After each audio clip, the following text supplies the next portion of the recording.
keep aiming for higher goals. That was a message from the National FFA president. NTV's Grow co-host Steve White was able to get an interview with him. Here's more. FFA is just exploding across the country and here in Nebraska as well. And we are very pleased to be joined by the Honorable National President of FFA, Brian Walsh. And how exciting to be in an organization that's just growing. Every state you go to, you tell me just more kids are getting excited about agriculture and FFA. It's an exciting time. More students want to be involved in agriculture as agriculture diversifies. We currently have about 579,000 students in FFA programs across the country, and we're hoping to break that 600,000 mark here in the coming year. So an exciting time to be in FFA, exciting time to be in agriculture education. Look forward to that growth. As I talk to FFA advisors across the state, they're fond of saying it's not just cows, plows, and sows. We're not just sure tractors and cows, and those are still part of the curriculum, but bioscience, sales, technology. Just talk to me about all the things that people maybe don't think about that are part of what FFA is about.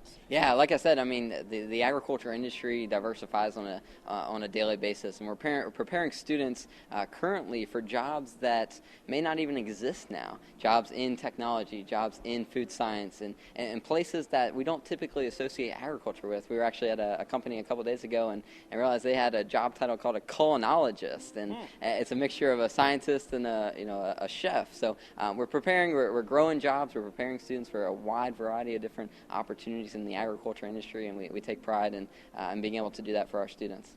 Here in Nebraska, we're fond of saying 1 in 3 jobs in Nebraska revolves around agriculture, but my friends on the farm will tell me 3 out of 3 jobs do, because we all have to eat. Do you think there is a growing interest in people want to connect and want to know who are these folks who are raising the cattle, who are these folks growing the corn, and these kinds of things? Yeah. I think there's a huge push to understand agriculture a little bit more. We see a growing demand for locally grown foods. We see a growing demand for organic foods and also natural foods, all sorts of different types of agriculture. I think people are wanting to know about food, what we do, and as we continue to feed a growing population, it's expected to reach 9 billion in a couple years. We have to be able to educate our consumers, but also to be able to grow that food. So exciting times. The other thing that really impresses me about these FFA kids is just how sharp they are, how articulate they are. You can throw anything at them.